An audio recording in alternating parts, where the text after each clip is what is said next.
विघ्नहर्ता श्री गणेश, श्री गणेश, श्री गणेश। प्रभु महादेव ने चंद्रदेव को तो वीरभद्र जी के कोप एवं प्रभाव से रक्षित होने का उपाय बता दिया था, किंतु वीरभद्र जी अभी भी अशांत एवं उग्र थे। उनके अनुसार चंद्रदेव के साथ साथ वे सभी भी दोषी थे जिन्होंने अपने नेत्रों के समक्ष प्रजापति दक्ष द्वारा माता सती का अपमान एवं उनका आत्मदाह होते देखा था। अब वीरभद्र जी की दृष्टि उन देवियों पर पड़ चुकी थी। आप किन देवियों की बात कर रहे थे लंकेश, जिन पर संकट छा गया था? स्वयं देवी सरस्वती एवं देवताओं की माता देवी अदिति। अर्थात वीरभद्र जी ने?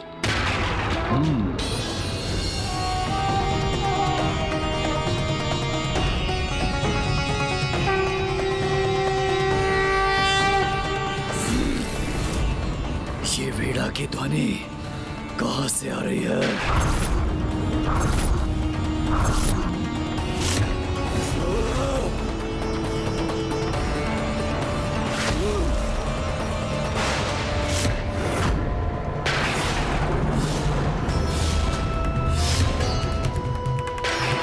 ज्ञान की देवी हैं आप, फिर भी अपने समक्ष सब कुछ होने दिया, कुछ नहीं कहा नहीं, इसलिए आपको भी दंडित करूंगा मैं।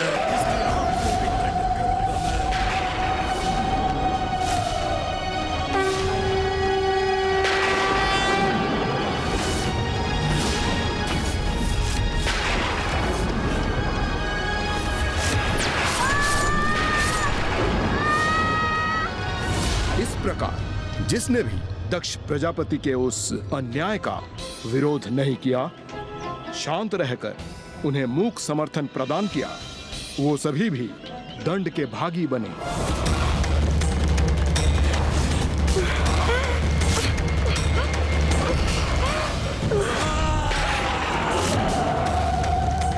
लंकेश जी, वीरभद्र जी ने जो दंड दिया उसके उपरांत क्या हुआ? माता सरस्वती और माता अदिति को उनकी नासिकाएं पुनः कैसे प्राप्त हुई? हे भोलेनाथ, हे दया निधान, हमें क्षमा कर दीजिए। हमसे बहुत बड़ी भूल हो गई। हाँ प्रभु, हमें क्षमा कर दीजिए। भूल तो आपसे अवश्य हुई है। छिपकर, शांत रहकर स्वयं ज्ञान की देवी ने आज अन्याय का साथ दिया है। इसलिए आज से संसार को यह भी ज्ञात होना चाहिए कि सबसे बड़े ज्ञानी को कभी शांत रहकर अन्याय, पाप और अधर्म का साथ नहीं देना चाहिए। यदि कोई वास्तव में ज्ञानी है तो उसे अन्याय का विरोध प्रखर शब्दों में करना चाहिए। किंतु अब आपने अपनी भूल स्वीकार कर मुझसे क्षमा याचना मांगी है, इसलिए मैं आपको आशीर्वाद देता हूं कि आप पुनः पूर्ववत हो जाएं। ओम नमः शिवाय।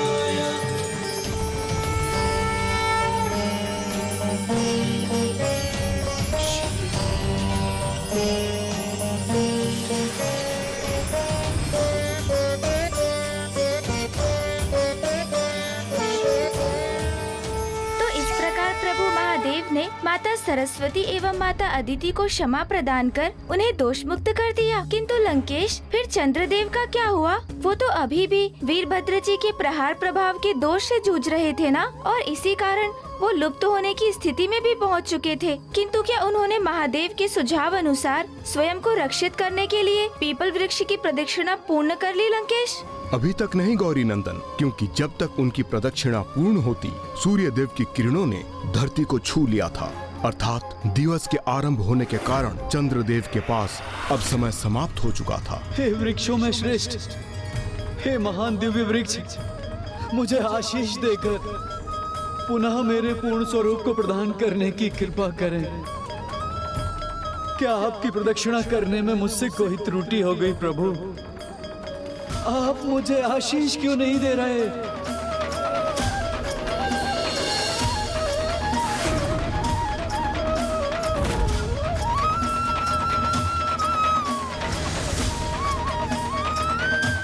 मुझ पर कृपा करें।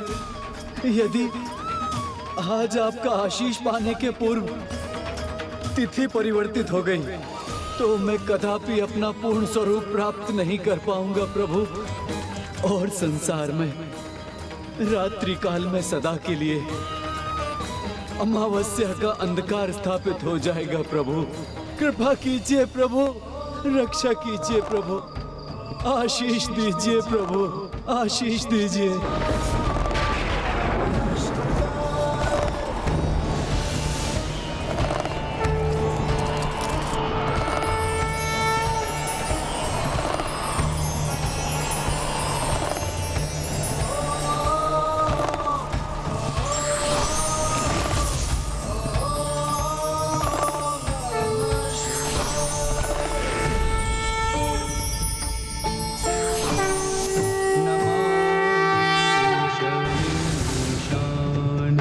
निर्वाण रूपम नमामि शमीशान निर्वाणं रूपम् विभुं व्यापकं ब्रह्म वेद स्वरूपं विभुं व्यापकं ब्रह्म वेद स्वरूपम्।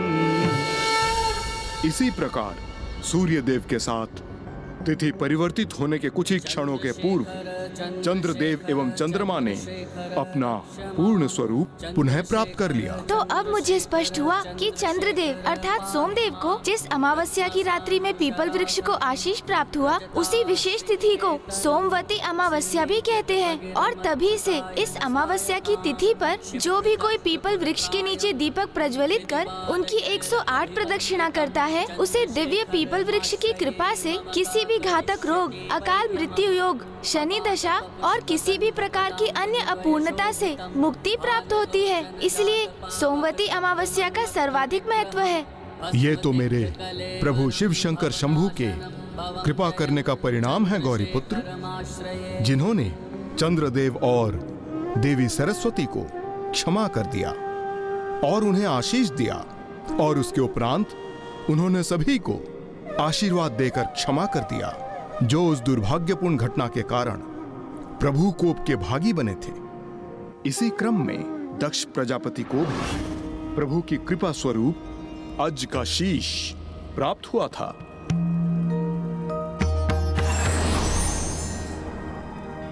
प्रजापति दक्ष को नवीन शीश प्रदान करने के पश्चात प्रभु महादेव की दृष्टि जब माता सती के क्षत विक्षत देह पर पड़ी तो वे अशांत होकर अनियंत्रित हो गए, और फिर माता सती की देह को लेकर उन्होंने तांडव करना आरंभ कर दिया।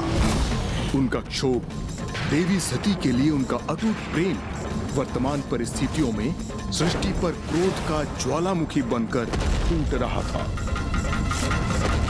हाँ लंकेश, ये तो मुझे भी स्मरण है कि फिर किस प्रकार प्रभु नारायण के हस्तक्षेप से 51 शक्ति पीठों की स्थापना हुई थी, क्योंकि प्रभु महादेव का मन अभी भी अशांत था और दूसरी ओर वीरभद्र जी का क्रोध तो अभी भी अपने चरम पर ही था। इसलिए माता भद्रकाली उन्हें उस अवस्था में देखकर अत्यंत चिंतित थीं, क्योंकि वीरभद्र जी के क्रोध से तो समस्त संसार के लिए ही संकट उत्पन्न हो सकता था। तब माँ भद्रकाली ने वीरभद्र जी के समक्ष अपने सौम्य स्वरूप में प्रकट होकर उन्हें शांत किया, जिसके उपरांत उनका परस्पर विवाह हुआ।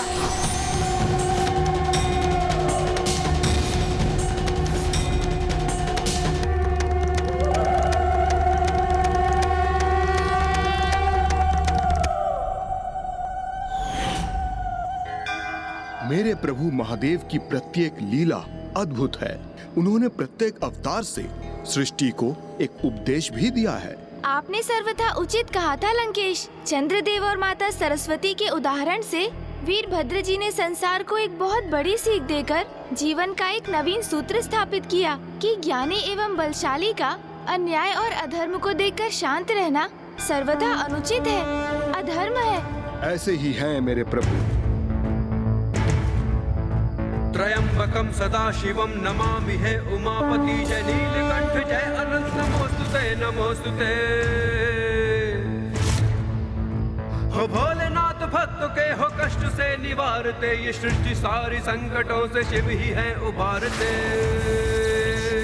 ओम नमः शिवाय, ओम नमः शिवाय, ओम नमः शिवाय, ओम नमः शिवाय, ओम नमः शिवाय, ओम नमः शिवाय। दक्ष पुत्री माँ सती किया था शिव जी से विवाह, मगर न दक्ष ने कभी स्वीकार शिव जी को किया। त्रिनेत्र रक्त लाल रूप वीरभद्र का लिया, दे मृत्यु दंड दक्ष को विध्वंस यज्ञ का किया। ओम नमः शिवाय, ओम नमः शिवाय, ओम नमः शिवाय, ओम नमः शिवाय, ओम नमः शिवाय, ओम नमः शिवाय, ओम नमः शिवाय। प्रणाम प्रभु वीरभद्र जी। कल्याण हो। इस भक्त का प्रणाम स्वीकार कीजिए प्रभु। कल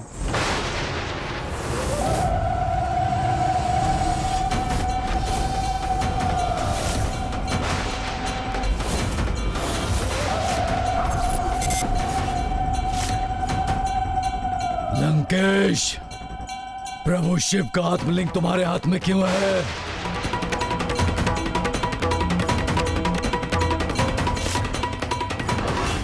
प्रभु, मैंने प्रभु शिव शंकर शंभू की घोर तपस्या कर यह प्राप्त किया है। यह स्वयं प्रभु महादेव ने मुझको दिया है और इन्हें स्थापित करने मैं लंका ले जा रहा हूं प्रभु। असंभव! ऐसा कदापि नहीं कर पाओगे तुम। असंभव! ऐसा कदापि नहीं कर पाओगे तुम, क्योंकि ऐसा करने से मैं रोकूंगा तुम्हें।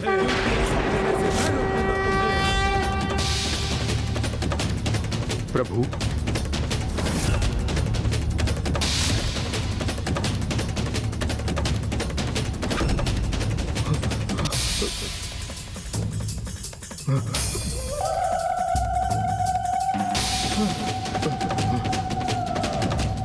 नंदेश्वर जी को तो मैंने समझा बुझा कर लौटा दिया, प्रभु भैरव को भी मना लिया, किंतु अब वीरभद्र जी को कैसे रोकूं?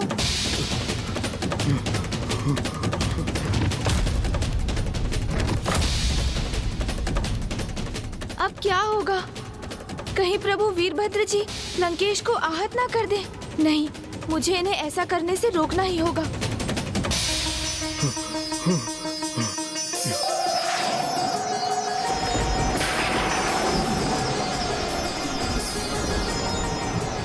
लंकेश रावण, अब तुम्हें दंडित करूंगा मैं।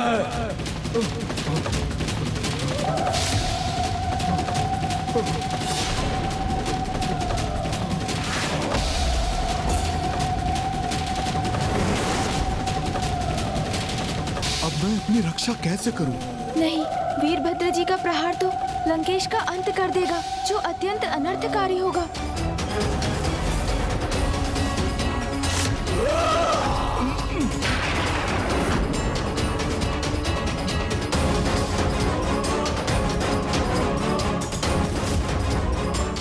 अचानक क्या हुआ जो प्रभु वीरभद्र जी लंकेश पर प्रहार करने से रुक गए?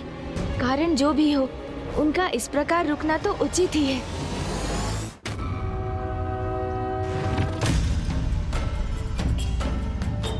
स्वस्ति न इंद्रो वृषभाः। लंकेश, अश्वत्थामा अर्थात पीपल वृक्ष का मान रखने के लिए मैं तुम पर वार नहीं कर रहा हूँ।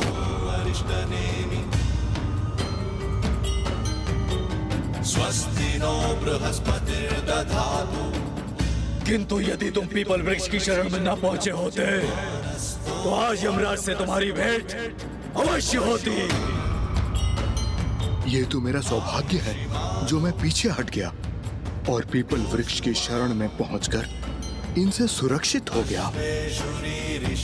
मुझसे सुरक्षित अवश्य हुए हो तुम, किंतु तुम्हें अधिक प्रसन्न होने की आवश्यकता नहीं, क्योंकि मुझे विश्वास है प्रभु का आत्मलिंग कैलाश से दूर करने का प्रयास कभी सफल नहीं होगा। प्रभु का आत्मलिंग लंका कभी नहीं पहुंचेगा, कभी नहीं पहुंचेगा।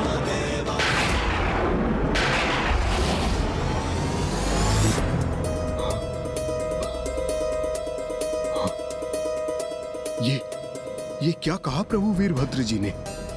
कुछ भी हो जाए प्रभु, इन आत्मलिंग को तो मैं लंका अवश्य ले जाऊंगा, किंतु अब मुझे बड़ी सावधानी से आगे बढ़ना होगा। लंकेश जी, जल ग्रहण कीजिए आप। अब आप इतने भयभीत क्यों दिखाई दे रहे हैं लंकेश? क्योंकि अब तो आप पीपल वृक्ष की छाया में स्थित हैं, किंतु जिनकी शरण में जाने से आपकी भी रक्षा हुई, वो वृक्ष जिनमें स्वयं प्रभु नारायण का वास है, वो श्री हरि नारायण लंकेश, जिनके नाम का श्रवण भी आपको प्रिय नहीं, उन्हीं ने आज आपकी रक्षा की।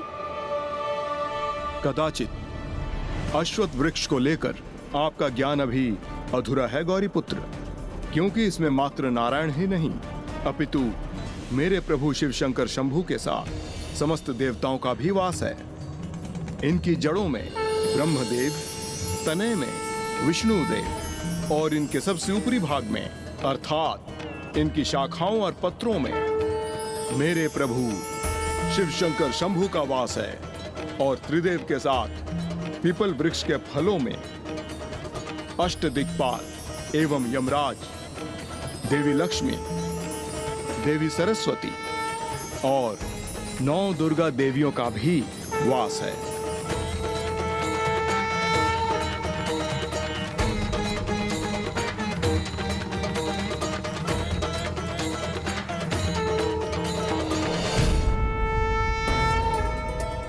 क्या हम यहाँ खड़े खड़े बस इन दोनों को देखते ही रहेंगे, या इन्हें रोकने के लिए आगे कुछ करेंगे भी? करेंगे, करेंगे, अवश्य करेंगे। और ऐसा प्रहार करेंगे लंकेश पर कि वो प्रभु के आत्मलिंग को लेकर इस स्थान से एक पग भी आगे नहीं बढ़ सकेंगे।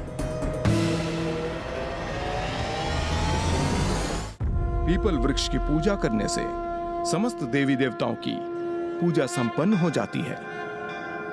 इनके स्पर्श से सात्विक चेतना जागृत होती है और इनके पत्रों को वेद भी कहा जाता है। इतना ही नहीं, जो भी भक्त प्रतिदिन पीपल वृक्ष को जल समर्पित कर 3 बार इसकी परिक्रमा करता है, उसकी दरिद्रता के साथ उसके समस्त दुर्भाग्य नष्ट हो जाते हैं और उसे दीर्घायु भी प्राप्त होती है। हाँ लंकेश, मुझे भी अब स्मरण है, माँ ने भी एक बार पीपल वृक्ष की महिमा का उल्लेख किया था। उन्होंने कहा था कि 10 पुष्पों के पौधे, 5 आम के वृक्ष और 2 अनार के वृक्ष रोपने से जितना पुण्य प्राप्त होता है, मात्र 1 नींबू एवं 1 वट अर्थात बरगद एवं पीपल वृक्ष को रोपने से प्राप्त होता है। और जो भी ऐसा करता है वो कभी नरक का भागी नहीं बनता। अधिकतर मनुष्य वट वृक्ष को ही पीपल वृक्ष मानने की भूल कर बैठते हैं, किंतु जुड़वा भ्राताओं के समान होते हुए भी उन दोनों में अनेकों विभिन्नताएं हैं। जहाँ पीपल अधिक दिव्य है, वहीं वट वृक्ष अधिक विशाल होने के कारण अधिक छाया प्रदान करते हैं। और इससे भी अधिक, जो भी अपने जीवन में मात्र एक पीपल वृक्ष को रोपने का पुण्य कर्म करते हैं, उनके समस्त पितृदोष नष्ट होते हैं, उनका वंश कभी नहीं मिटता और उन्हें स्वर्ग की प्राप्ति होती है।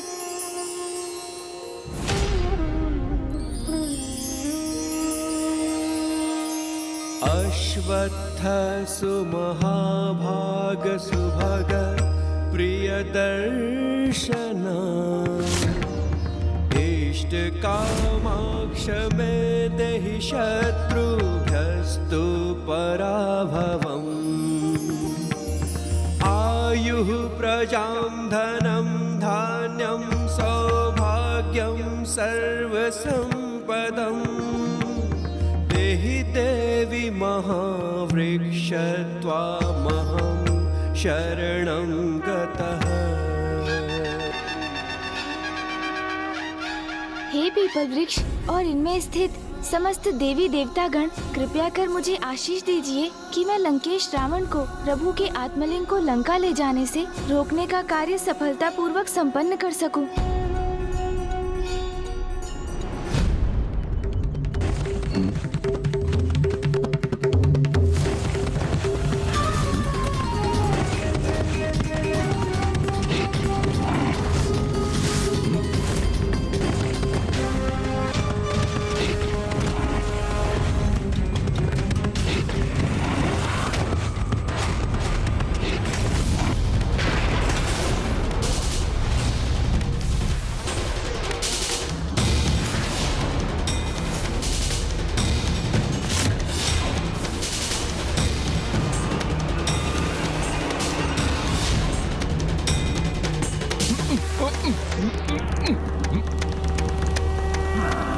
प्रभु के आत्मलिंग अंततः लंकेश के हाथों से मुक्त हो ही गए। क्योंकि मुझे विश्वास है प्रभु का आत्मलिंग कैलाश से दूर करने का प्रयास कभी सफल नहीं होगा। प्रभु का आत्मलिंग लंका कभी नहीं पहुंचेगा।